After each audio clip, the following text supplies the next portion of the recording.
सच्चा साधु कौन? नाविक और एक संत की कहानी। एक संत को एक नाविक रोज इस पार से उस पार ले जाता था, बदले में कुछ नहीं लेता था। ये सोचकर कि आखिर संत के पास होता ही क्या है।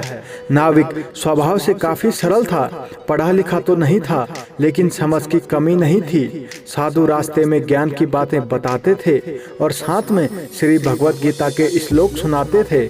नाविक बड़े ध्यान से सारी बात सुनता और बाबा की बात हृदय में बैठा लेता। एक दिन साधु नाविक को अपनी कुटिया में ले गया और बोले, मैं पहले एक व्यापारी था, धन तो कमाया था, लेकिन अपने परिवार को आपदा से नहीं बचा पाया।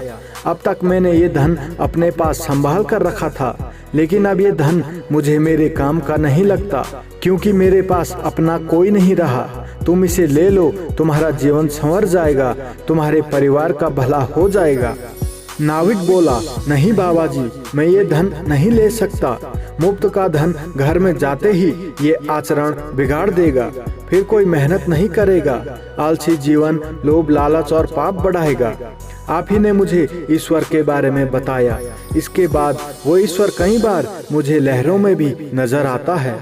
जब मैं उसकी नजर में हूँ तो फिर अविश्वास क्यों करूं? मैं अपना काम करूंगा और शेष उसी पर छोड़ दिया।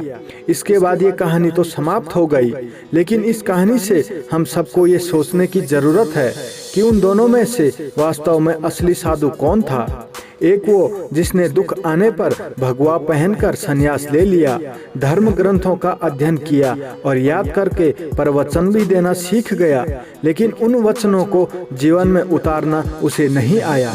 वहीं एक वो निर्धन नाविक जिसको ये भी नहीं पता कि सुबह के खाने के बाद शाम की रोटी जुटा भी पाएगा या नहीं, फिर भी पराये धन के प्रति उसमें लालच का भाव नहीं जगा।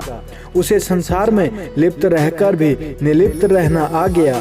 उसने भगवा नहीं पहना, संन्यास नहीं लिया, लेकिन उसका ईश्वरीय में विश्वास अड़िग हो गया।